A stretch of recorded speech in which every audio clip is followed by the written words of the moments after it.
El presidente Donald Trump declaró el estado de emergencia a escala nacional. Es una medida que otorga más poder al gobierno estadounidense para tomar decisiones rápidas frente a la expansión del coronavirus. Argentina anunció a su segundo fallecido, mientras el COVID-19 se expande en Latinoamérica tras llegar a Uruguay, Guatemala, Puerto Rico y Venezuela. Europa es ahora el epicentro del coronavirus, según la OMS, que explicó que ahora este continente registra la mayor cantidad de contagios y muertes a causa del COVID-19 fuera de China, donde surgió la enfermedad. Para enfrentar la pandemia, España anunció la entrada en vigor del estado de alarma que implementa nuevas medidas para evitar una mayor propagación del virus. Jornada de alivio en los mercados internacionales tras la mayor caída de las bolsas desde hace más de 3 décadas, con Wall Street disparándose más del 9%. Importantes alzas en las bolsas europeas, una fuerte recuperación de Brasil y de México y un repunte en el precio del petróleo. Analizamos con un economista. Hola, ¿cómo están? Buenas noches en América Latina y a todos ustedes que nos siguen por la señal de France 24. Mi nombre es Alan Austria, muchas gracias por compartir su viernes con nosotros, sean bienvenidos. Empezamos en Estados Unidos, pues el presidente Donald Trump declaró oficialmente la emergencia nacional para enfrentar el coronavirus. El mandatario dijo que no se escatimarán recursos para enfrentar la pandemia y que la declaración permitirá asignar $50,000 millones para ayudar a estados y ciudades. Trump indicó una alianza público-privada para incrementar a nivel nacional la capacidad para hacer pruebas entre los ciudadanos y dijo que pedirá a todos los hospitales del país que activen sus planes de preparativos para una emergencia. Para liberar todo el poder del gobierno federal en este esfuerzo, hoy declaró oficialmente una emergencia nacional. Dos palabras muy importantes. La acción que estoy tomando abrirá el acceso de hasta $50,000 millones. Muy importante. Y una gran cantidad de dinero para los estados, territorios y localidades en nuestra lucha común contra esta enfermedad, añadiendo a la solicitud a que todos los estados establezcan centros de operaciones de emergencia inmediatamente. En América Latina, el coronavirus ya infectó a más de 200 personas. Puerto Rico, Uruguay, Guatemala y Venezuela anunciaron sus primeros casos hoy. Nicolás Maduro además anunció el estado de alarma en Venezuela, mientras que Panamá decretó la emergencia nacional después de la primera muerte en su territorio. Ya son 4 los muertos en esta región latinoamericana, pues al que le señalamos en Panamá se suman 2 en Argentina y 1 en Ecuador. ¿Cómo está evolucionando el COVID-19 en América Latina? Juliette Ye nos cuenta los detalles. El coronavirus ya llegó a 18 países de América Latina. Esta mañana Guatemala, Surinam, Uruguay y Venezuela se sumaron a la lista anunciando sus primeros casos. Queremos con gran responsabilidad informar al país que en la madrugada del día de hoy se confirmó a través de las pruebas que existen al respecto debidamente certificadas por la Organización Mundial de la Salud, han sido certificados 2 casos de coronavirus en Venezuela.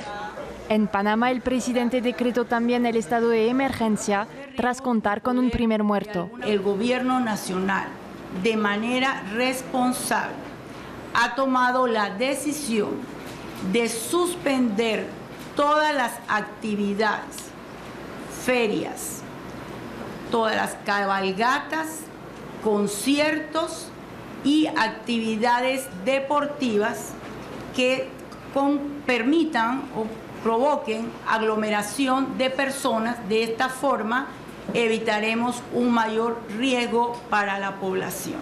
Otros 7 países de la región han declarado el estado de emergencia: Colombia, Ecuador, Perú, Bolivia, Costa Rica, Venezuela y El Salvador, un país donde todavía no hay casos, pero que ya está en alerta roja y cerró todas sus fronteras a los extranjeros. Los países más afectados son Brasil, Chile y Argentina, En Brasil, el presidente Jair Bolsonaro dio negativo al test de COVID-19. El mandatario fue examinado luego de que su jefe de prensa resultara infectado por el virus. Y como nos informaba el reporte en Brasil, ya se dio el resultado de la prueba del coronavirus al presidente y también en este país ya rige un nuevo protocolo para combatir el coronavirus. Se restringió el acceso de personas y se prohibió por tiempo indeterminado la realización de eventos y actos oficiales. Como lo decíamos, la primera prueba por COVID-19 practicada al mandatario Bolsonaro dio negativo, según dijo el propio presidente.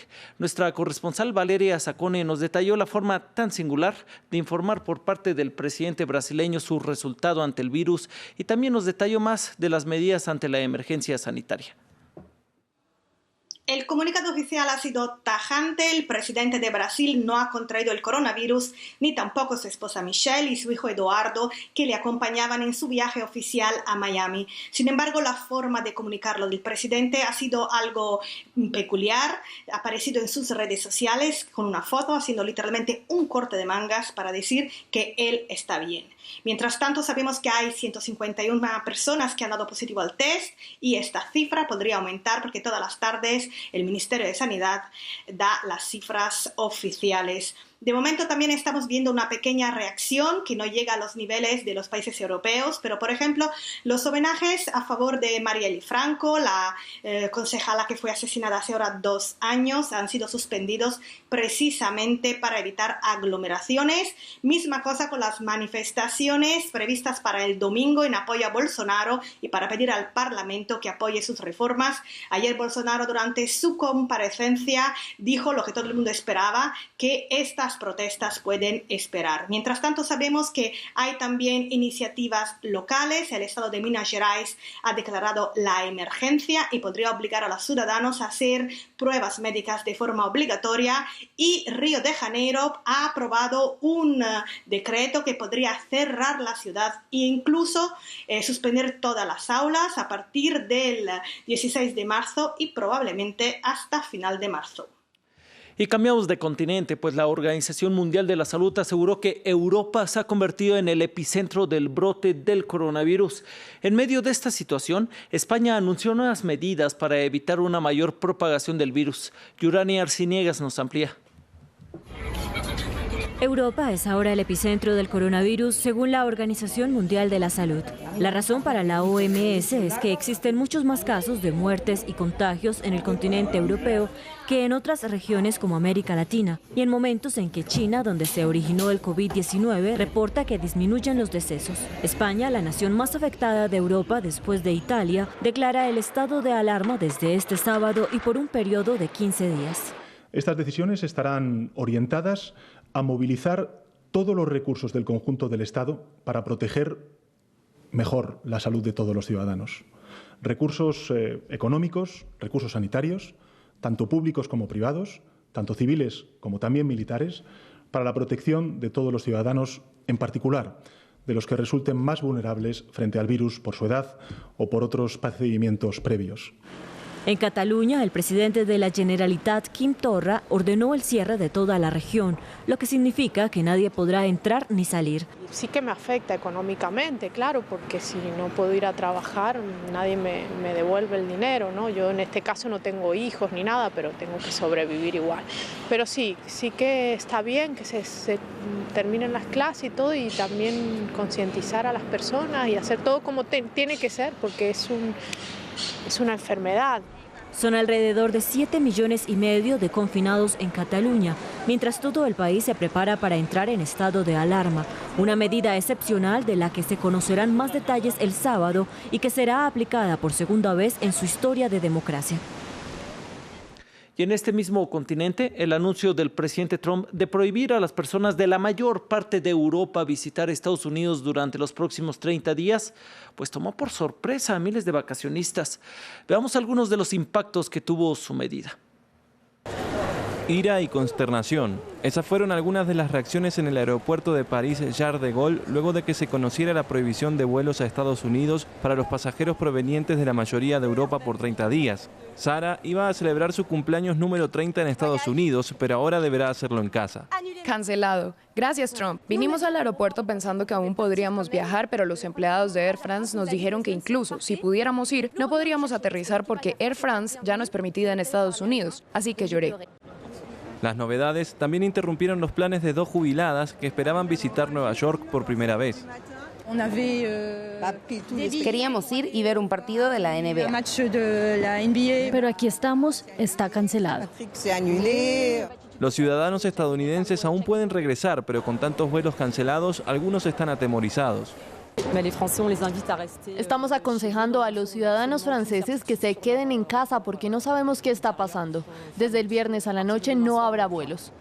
40 vuelos parten de París a Estados Unidos por día y otros 40 llegan a la capital francesa desde ese país, un 8% del tráfico aéreo total de la ciudad. Por eso, la suspensión de los vuelos desde y hacia Estados Unidos es un duro golpe para la industria turística francesa. En solo unas semanas, el turismo francés perdió a sus 2 clientes más grandes. Los chinos y ahora los estadounidenses no pueden visitar Francia. Eso significa que potencialmente perderemos 3 o 4 mil millones de euros. Es una enorme pérdida para el turismo francés, pero también para Estados Unidos, dado que alrededor de 100.000 franceses visitan ese país cada mes. Y hoy, una de las peores semanas bursátiles en la historia finalizó con algunas de las mayores subidas. Wall Street disparándose más del 9%, un repunte en el precio del petróleo, importantes alzas en las bolsas europeas, una fuerte recuperación de Brasil y México. Lo analizamos. Por ello, agradecemos esta comunicación con el director general del Instituto para el Desarrollo Industrial y el Crecimiento Económico en Ciudad de México. Es un gusto saludarte, José Luis de la Cruz. Buenas noches por allá en la capital. ¿Por qué el coronavirus hace tan inestables a los mercados y qué tienen que hacer los gobiernos, especialmente los latinoamericanos, para manejar los impactos que deja en sus economías? Bueno, fundamentalmente me parece que es la incertidumbre lo que genera esta caída de las bolsas, esta salida de capitales que a su vez provoca un tipo de cambio depreciado fundamentalmente respecto al dólar y evidentemente la disminución de los precios del petróleo. Incertidumbre en la parte de hacia dónde va la economía, la desaceleración de China, de Estados Unidos y las medidas en Europa, evidentemente que generan un entorno poco propicio para el desarrollo, el crecimiento y la inversión. ¿Qué deben hacer los gobiernos latinoamericanos? Te preguntaba también específicamente los de esta región, también puedes mencionar de los del mundo, y cómo crees que vayan a reaccionar los mercados en las próximas semanas. Bueno, me parece que la mayor parte de los gobiernos latinoamericanos primero están actuando correctamente buscando contener el contagio, acotarlo. Fundamentalmente será importante que busquen evitar que esto llegue al mercado laboral, es decir, garantizar que la economía tenga un funcionamiento mínimo para que el empleo siga y a partir de ello no tenga una afectación más fuerte en la vida diaria de los consumidores, de los hogares y del propio gobierno. Porque la volatilidad en las siguientes semanas me parece va a permanecer conforme se conozcan los resultados en Estados Unidos fundamentalmente, pero también en los países más relevantes de América Latina del avance de la enfermedad y de qué tan acertadas son las medidas de contención que están tomando los gobiernos. Estas medidas que ampliamente nos estás identificando, ¿cómo afectaría entonces a los ciudadanos de cada país? Es que algunos temen que les van a aumentar los impuestos, estos ajustes que están haciendo los gobiernos. Bueno, va a depender seguramente de la acción que en cada país se implemente. No todos, lamentablemente, van en el mismo sentido. De inicio pareciera que la mayor preocupación es cuidar el tema de salud, de tratar de garantizar que el ingreso de la economía doméstica no se vea afectado. Sin embargo, es muy claro que el efecto neto va a ser de una desaceleración global, fundamentalmente de los motores económicos, y dependiendo de las medidas de contención, seguramente lo que veremos vemos es un menor ritmo de actividad que incidirá en el empleo, probablemente en los precios y evidentemente que esto nos va a llevar a un 2020 poco favorable para el desarrollo de las personas. José Luis de la Cruz, muchas gracias por tu completo análisis económico. Él es director general del Instituto para el Desarrollo Industrial y el Crecimiento Económico en la Ciudad de México. Y seguimos con más de este país, pues el Senado de Canadá aprobó el tratado comercial con México y Estados Unidos. Era la única nación que faltaba por la ratificación del acuerdo firmado por primera vez en el año 2018 y que luego, tras unos cambios, se pactó en Ciudad de México. Canadá es el tercer socio de comercio del país mexicano y asciende a más de 37,000 millones de dólares los tratados comerciales que tiene con este país. Y finalizamos en Chile, que un viernes más vivió protestas contra el gobierno de Sebastián Piñera. Y es que cientos se concentraron en la Plaza Italia, rebautizada como Plaza Dignidad. Los dejamos con estas imágenes, siga con más en France 24.